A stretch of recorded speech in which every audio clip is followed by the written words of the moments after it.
What's going on, people? We are Tottenham TV. Welcome back to another episode of the Premier League SPUR-SPECTIVE, where we take a review of the weekend's Premier League games, and we also keep up to date with our predictions from Predict the Prem. The scores at the moment are 384 to Sim, 375 to me, and the way the scoring works, it is 5 points for a correct scoreline, 3 points for a correct result on both teams to score, 1 point for a correct result in the star man as well, which is 2 points for a goal, 1 point for an assist. And let's get straight into it with a Manchester United Chelsea, which was Thursday night football, finished 1-1 on the night. Sim went for 2-2, I went for 2-1 to Chelsea. So Sim gets 3 points there, I get 0 points, but I really should have taken the points in this one because Chelsea were all over Man United for the majority of the game.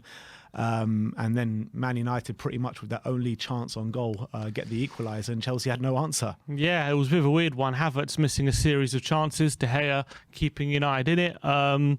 Chelsea finally got the breakthrough for a really good volley from Alonso, and then pretty much instantly United hit back through Ronaldo. Brilliant one-touch and finish from him.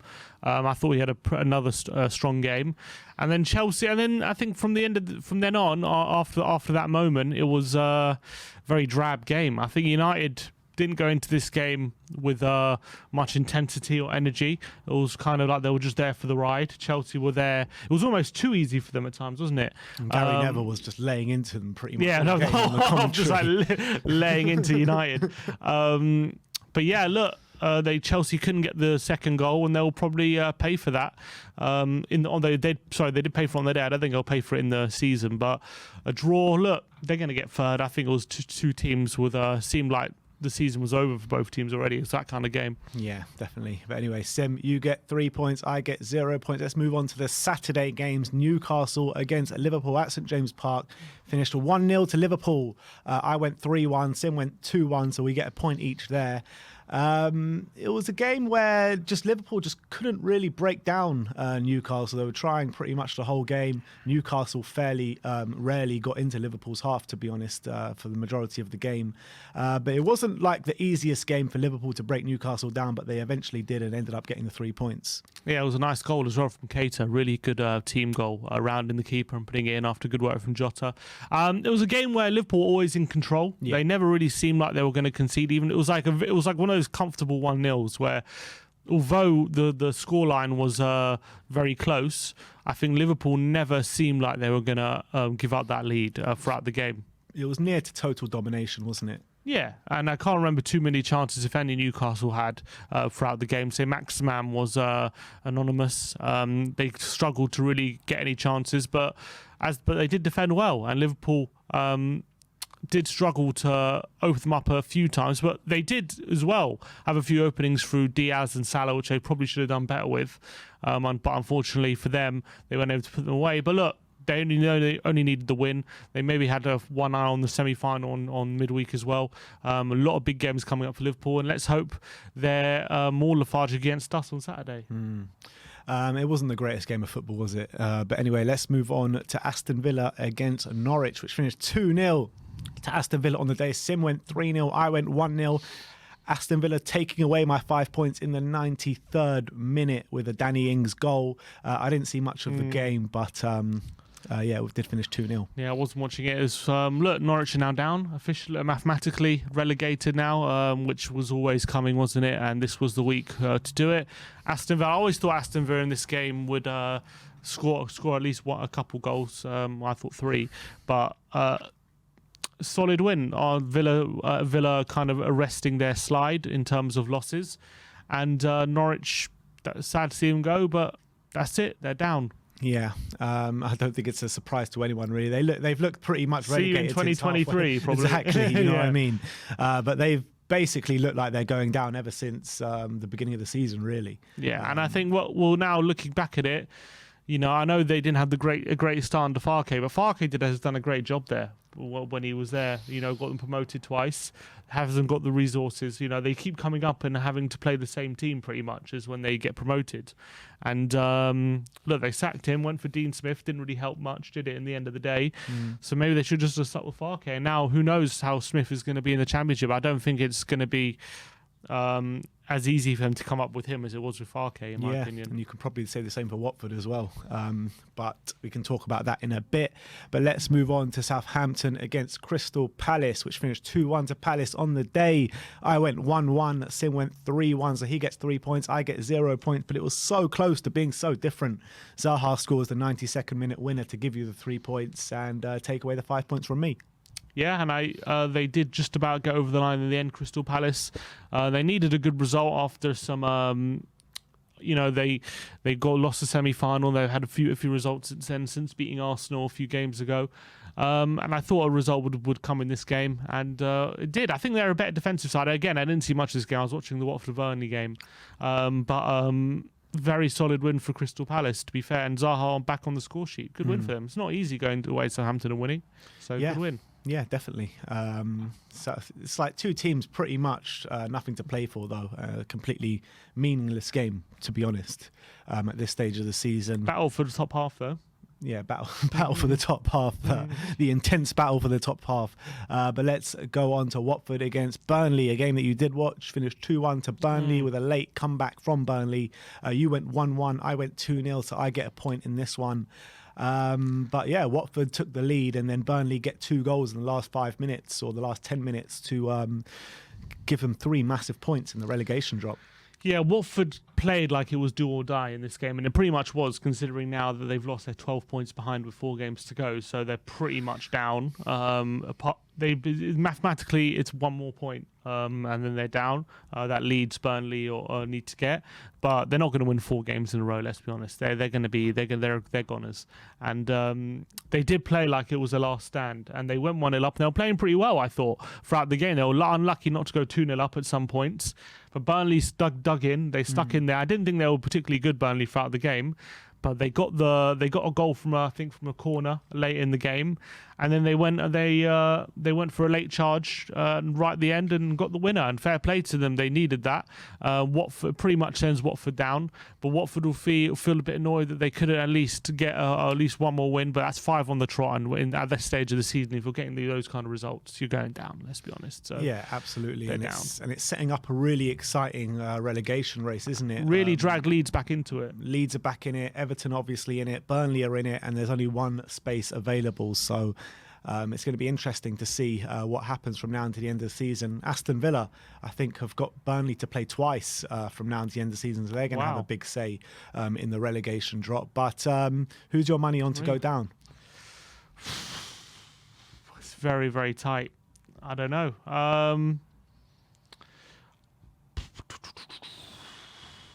I guess let's talk about it once we've seen all of the candidates. Okay. But let's move on then to Wolves against Brighton. Finished 3-0 to Brighton on the day. Both of us going for 1-1. And Wolves are just gone really off the boil at the moment with 3 losses on the bounce now. Brighton have started to pick up their form again since going on that terrible, terrible run. But credit to Brighton, 3-0 here at Molineux, which is not an easy thing to do. No, and that carries on their great form, Brighton. They keep getting the results ever since they turned it around against Arsenal. They beat us, and they've been getting some really good results since then. So fair play to Brian for turning around. Fair play to Graham Potter, back in the top half now for them, which he'll feel like they've deserved throughout the season, despite going on long stretches without a win. I do think they've been, by and large, a solid team. Even when they haven't won a lot of games, it's always a very close game of Brighton. They're always very tight, and fair play having a bit of an end-of-season resurgence. And Trossard getting another goal on the score sheet again, and the end of the season very strongly. Isn't he, Trossard? End of the season very strongly, Brighton. So fair play to them. Looks like Wolves are falling away a bit, and could even be dragged into... How many points between them? Between Brighton and Wolves, there's 5 points. Okay. So I think they're probably top 8. They'll be all right. But there any thoughts of Europe fading away for Wolves? Although they are 3 points behind West Ham with a game in hand, so maybe there's an outside chance of Conference League. But still, it looks like Wolves won't be playing in Europe next year. How many points you say between Wolves and West Ham? 3. 3. With a game in hand. Yeah. But goal difference is not good. Outside chance, I would say. Yeah. All right, let's move on to Leeds against Man City, which was the 5:30 kickoff on the Saturday. Finished 4-0 to Man City. I went 3-0, you went 3-1. Another 5-pointer given away in the last minute for me. I think Fernandinho scored right in the last second for Man City. Another one-way display for Man City, which really drags Leeds back into this relegation battle. Yeah, they're really right in it now, Leeds, and they got some really tough games. They've got Arsenal, Chelsea, Brighton and Brentford. Then it last 4. None of them are easy games. But, we've seen how teams, when their backs against the wall, they can come out swinging, and maybe that'll happen with Leeds. In terms of Man City... Let's hope so. We have to hope so. In terms of Man City, obviously, routine win, clean sheet. It was a day for the defenders. I think Ake got on the score sheet. I think... obviously, Fernandinho got one, and I think the first one was also a defender, if I remember rightly. Who was the first one? Didn't Bernardo Silva score? Was it Bernardo Silva? I can't remember now. It was Rodri. Ake, yeah. So the defense, yeah, Fernandinho. That was it. So all the defensive players, apart from Jesus, getting on the score sheet, which is interesting. But look, it was a routine win for Man City. They dominated once again, but they're going to have to keep doing it from now to the end of the season. They're going to win the league because Liverpool are hot on their tails. Well, games are running out now. There's only about 3 more games for Man City left, isn't there? There's only 1 point. It is only 1 point, but with the games Man City have left, I can't really see them dropping points, to be honest. Yeah, but you could say that any game apart from Liverpool, you know what I mean? Yeah, and that's how good they are. I know, but you just never know. You do never know, but can you really see it? It's only 1 point. Who knows? I can't see it, but you never know. Who are the games? The games are at home to Newcastle, away to Wolves. Oh, they've got 4 games left. Away to West Ham and at home to Aston Villa. I mean, there are potential banana skins. They're not the easiest games. At this stage of the season, Man City are not going to give that up, I don't think. Probably not, but those are not the easiest games. But then again, Liverpool have us to play. Exactly. All right, let's move on to the Sunday games. Everton against Chelsea. Finished 1-0 to Everton on the day. Sim went for 1-1. I went for 2-1 to Chelsea. But credit to Everton. They made it the biggest game in terms of their fans, made it the biggest game of the season, which it was. They were setting fireworks off outside the Chelsea hotel at 2 a.m. They greeted the team coaches with thousands of fans on the streets. The Everton fans are really getting behind their team, and credit to them. And the team gave them a result to remember as well.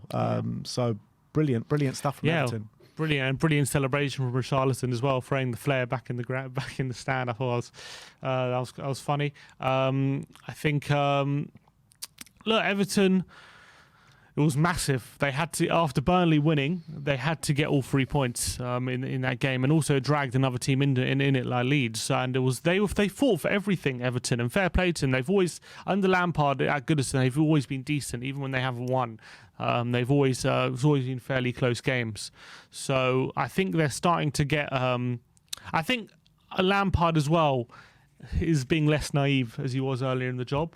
I think if you remember, like, for example, when they came to us like a couple months ago, they were just gung-ho, they were trying to play football and win the game, and now I think he's realised, like, this, if we're going to stay up, we're going to have to be pragmatic, we're going to have to be resolute, we're going to have to make sure we're not giving up easy goals. And look, the football hasn't been pretty, but they're starting to be a lot more effective now, Everton, and maybe they're starting to turn it around a bit. And that's why I think they are going to stay up now. Although they have 5 games left and 3 of them are away, and they're not very good away from home notoriously. So that could be a problem. But maybe if they're correcting the way they're playing, maybe they can be a lot more difficult to play against away from home. Yeah, I think even away from home last week, again, I know they lost the game against Liverpool, but I thought they were a lot better in that game than they have been in previous away games. So it might be a signal of things to come from now to the end of the season. They are looking like them and Burnley are both, well, to be honest, all 3 teams are getting results. I know Leeds just lost 4-0, but on the flip side of that, before that, they had 2 wins and 2 draws in their last 4 games. Burnley as well are got 3 wins on the bounce, and Everton are also performing a bit at the moment. So it's going to be a really interesting battle. What you were saying, Everton have a game in hand as well. Yeah, they do. But what you were saying before about Frank Lampard and the way he came in. I think when he first came in, I didn't think relegation even crossed his mind. I think that he thinks that they would be safe. But as the times wore on and he's realised how much trouble they're actually in, I feel like he's got to grips with it and really kind of installed a belief that they can stay up, and installed that they're part of this fight and they need to fight really hard to save themselves from the drop, and they're doing that. That's the thing. I think it's the fight that they were lacking before, and now everyone's on the same page. You see the challenges they're putting in, and everyone seems to be really aggressive all of a sudden, and they're taking no prisoners on that front. Although they did have Pickford, one of the saves of the season, didn't they? That was unbelievable save. Well, that was one of the best saves you'll ever see in Premier League football. I think it was incredible the way he was going one way, checked back, and somehow got a hand on it after Mason Mount's shot hit both posts. So they did have a huge slice of luck, but sometimes the way you play, you earn your own luck, and they definitely did that. And look, in terms of those three, Burnley, Leeds and Everton, who my money going on? It's increasingly looking like Leeds, to be honest. But I think, you know what, Everton also have a game in hand as well. I think Everton are going to be safe. I think Burnley and Leeds might be the ones hitting it out. But Burnley having Villa to play twice, I could easily see them winning at least one of those. And then they got Newcastle, and then they got us away. It's difficult. It's really tight. I think Everton are going to have enough because they got Watford away to play, and they got 2 home games, which they've been good at home, and they end the season away at Arsenal, which they might need something in that game to make sure they stay up mathematically. Not easy games, but I think they might be all right, Everton, the way they're playing at the moment. And I think I think they're the best in terms of quality. They have the most quality. They definitely have the most quality. They're the players that they have in their squad. They shouldn't be nowhere near a relegation scrap. So I think Leeds might be the one. I think Leeds might be the ones because they got Arsenal, Chelsea, Brighton, and Brentford. All 4 teams are. I know Chelsea are on the best of form, but all 4 teams you wouldn't want to play right now the way they're playing. Although Everton just beat Leeds, but Everton just beat Chelsea, but will Leeds beat Chelsea? I don't know. I think Leeds might be the one to go down if I'm going to put my money on one. It's interesting. I can't really call it. It's going to be so tight because you don't know how each team is going to perform in each individual game. I mean, Everton easily could lose a host of games from now to the end of the season, and you can say the same for the other teams as well. It's so hard to call. Game. I know, but it's so hard to call. It really is. And Arsenal got 2 of them. They got Leeds and Everton to play. Yeah. They got a big say in the race. You say the relegation team's got a big say in the top 4 race as well. Yeah. So I don't know. It's going to be really hard to call, and I don't think I can call it. If I'm going to have to call it, I don't know. I probably would go for Leeds. I probably would go for Leeds, but it could easily be any of those teams. One result and it swings everything. You know what I mean? That's how it is at the moment. Exactly. And who do Everton have this weekend? They got Leicester and then Watford in a mid-double game week. Both away as well. But Watford will already be down. Yeah, but that doesn't really mean anything. We lost to Newcastle 5-1 once when they were down. Yeah, it does, but it does mean something. It means Everton are fighting for their lives. Yeah, and Watford already down. Watford have lost 5 in a row. I get that, but the pressure is going to be completely off Watford, and sometimes that can make you play better. And moving on to Spurs, Leicester finished 3-1 on the day. Both of us going for 3-1 as well, so 5 points each there. And yeah, I thought Spurs were good for the win, although Leicester did have their say in the first half. But once we brought on Kulusevski, it was pretty much one-way traffic, wasn't it? And to be honest, Leicester, I mean, Hugo made 1 or 2 saves on the day, but they hardly did test our goal. Yeah, I think we deserved it. I think it wasn't the prettiest of games, but I think at the end of the day, once he saw enough of Lucas Moura, that was it. We got the win, and I think Leicester were willing participants on the day as well. And I think once it went 2-0, they probably had thoughts of the semi-final in the Conference League on their mind, and that was it. So good win for Spurs. Moving on to West Ham against Arsenal, finished 2-1 to Arsenal. You went 2-1 to Arsenal. I went 1-0 to Arsenal. So you get 5 points. I got 1 point. I didn't see much of the game, but I saw a couple of the talking points. I mean, Arsenal getting 2 goals from set pieces, which is West Ham's game, with Holding and Gabriel getting the goals. West Ham responded quite well, but I felt it was quite an even game, wasn't it? Yeah, I don't think Arsenal were at their best. I don't think West Ham were at their best. And it was just they got the 2 moments, Holding from a corner. Gabriel also wasn't directly from a corner, but was one of those where ball gets cleared out, ball crossed back in, and Gabriel heads it into the back post. West Ham gave it a good go, but at the end of the day, maybe not starting Antonio and a few of the other players cost them a bit in terms of really hurting Arsenal, because I felt like especially in the latter stage of the game, Arsenal found it quite comfortable. But good look, Arsenal gave it a good response to us winning. It was a very big win for them, and now they've really got they've definitely got the ascendancy in the top 4 race. Now moving on to Manchester United against Brentford in the final game, which was last night. Finished 3-0 to Man United. You went 2-2, I went 2-1 to Brentford, but Man United with a resounding victory in the end, to be honest.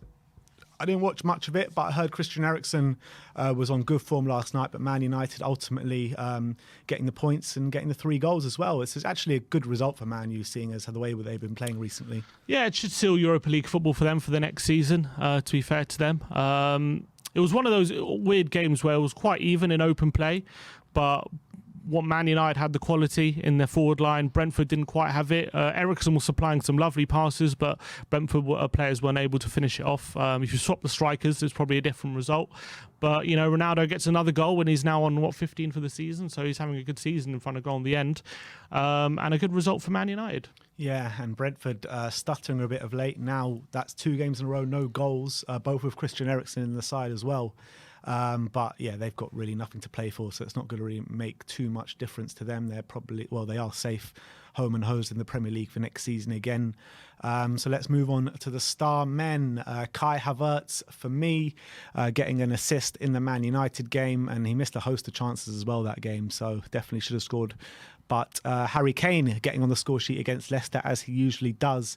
So that's 2 points for Sim, 1 point for me. We end off on 407 to Simeon, 390 to me.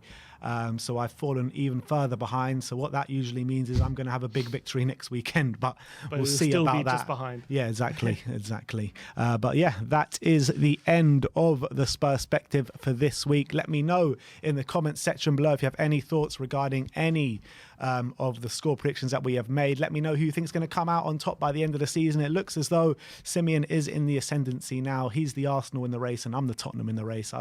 And yeah, thanks everyone for watching today. Like, subscribe, and comment. And as always, come on, you Spurs.